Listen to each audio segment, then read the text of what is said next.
A couple of sports teams just wrapped up their seasons: men's and women's basketball, indoor track and field. But some others are still playing ball, including baseball, softball, soccer, golf. RJ Smith is here to wrap up all the action. RJ? Thanks. And yeah, there's a lot going on in Bobcat sports. The Texas State men's basketball team is out of the Sun Belt tournament. The Bobcats fell to Old Dominion 64-61, in their season at 16 wins and 16 losses. The women's team also came up short, losing to Marshall 68-62 and closing the year at 13-17. The Texas State baseball hopes to bounce back after finishing last season at 27-29. They're off to a slow start at 8-12. Meanwhile, softball is off to a hot start. After a 47-15 season last year, they've already jumped to 18-6 this season. The Texas State women's soccer team ended last season with 12 wins, 5 losses, and 5 ties. Their spring schedule begins soon with a match against Navarro College on March 29th. Spring football is just around the corner. The Bobcats take the field for their annual spring game on April 13th. They're coming off a big win in the First Responder Bowl, beating North Texas 30-28. Last thing, Ava, the Bobcats football schedule is out for the fall. The season opens with a home game against Eastern Michigan August 30th here at UFCU Stadium. That's it for sports. Hoping we can get to a third straight bowl game. Thanks, RJ.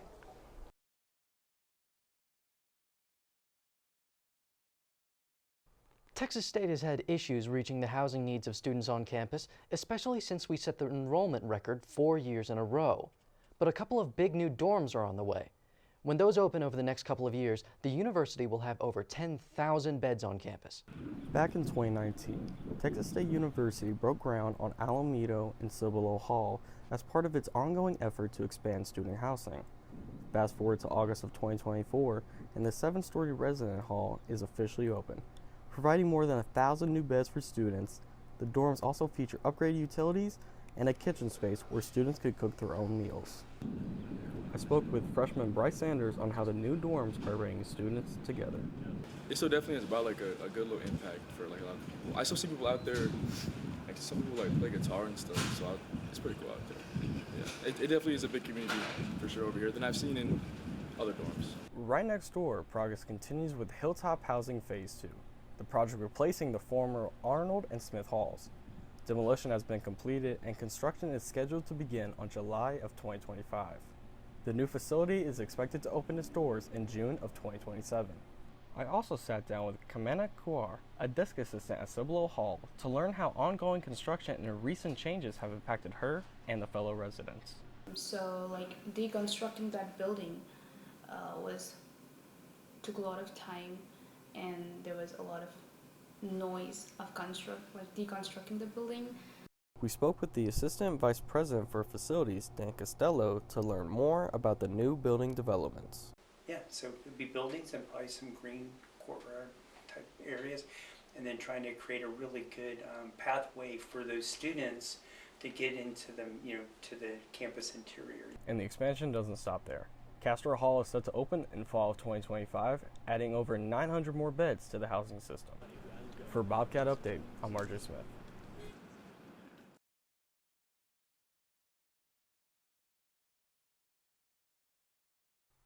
Have you ever been driving to Target or Academy and smelled something bad? Well, Bobcat Matters' own RJ Smith went out to find the answer. Imagine you are driving to go to Target and pick up some new clothes, and when you get down there, there's an awful smell that hits your nose. Well, you're not alone. El Milagro, our tortilla factory located at 400 Barnes Drive, has been linked to the smell. According to a post on Facebook, El Milagro stated, "We have made changes to our production and wastewater management procedures to make sure we do not cause any more disruption to your lives. We strive to be a bright star in the eyes of the community and benefit to the people who live here.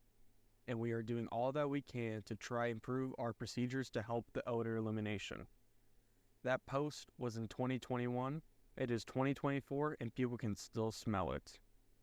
I mean, it's nasty. You can smell it all over the place, whether you're at Target or Academy.